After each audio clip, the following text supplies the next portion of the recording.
Yo, what's going on, everybody? It's your boy burstzgyt back here, and today we are back for another Marvel's Avengers video. Now, before I get into the video topic today, let me know, are you guys picking up the new Thor Ragnarok Sakaar skin?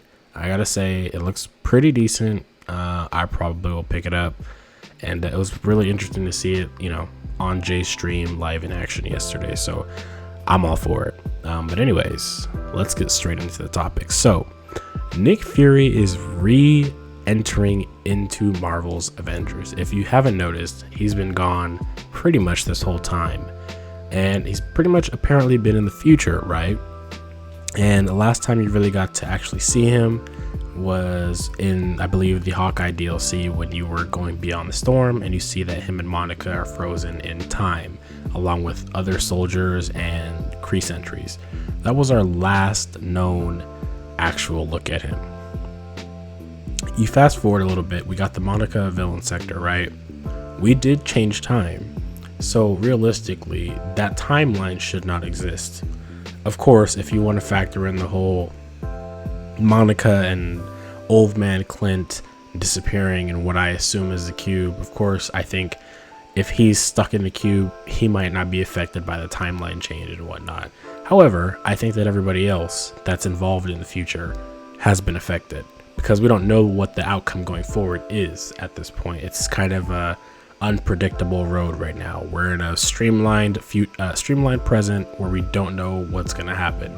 So the future timelines at this point don't matter. And I know you can kind of bring up the fact that, oh, well, we go to the future for Maestro. Those technically don't even matter either, as you change the future in those too, because you go there and you come back to prevent something, right? So yeah, it's going to be interesting to see how they kind of work around that.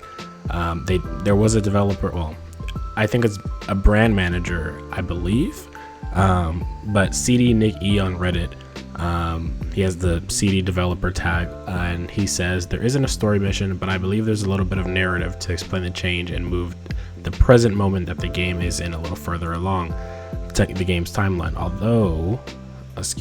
Though I have not been in that part of the dev build in a while, so I'm not 100% of my recollection here. The main purpose of the change is to better fulfill that the Avengers fantasy of working with S.H.I.E.L.D. and getting missions from Fury, especially for newer players.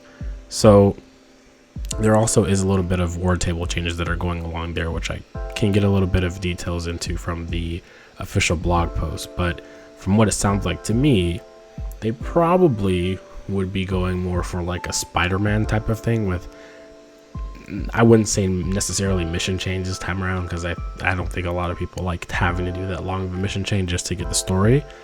But yeah, dropping the audio files so you can kind of understand, oh, this is what you've been up to. Okay, cool.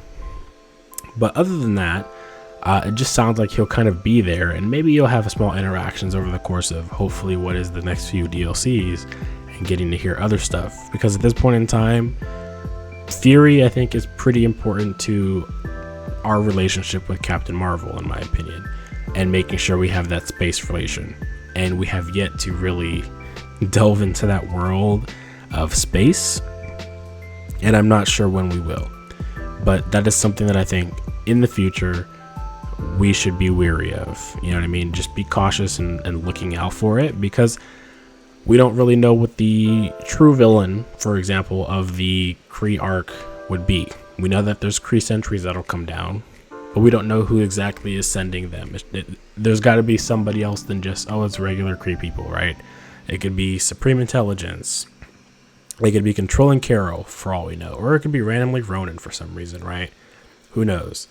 But yeah, that's pretty much what we got on that. I will make another video kind of talking about the blog as a whole in patch 2.3. But yeah, that's pretty much it. I'm kind of just theorizing and wondering how they're going to keep Fury and push his story along. But yeah, let me know down in the comments what you guys thought about this. I'll catch you guys in the next video. Peace.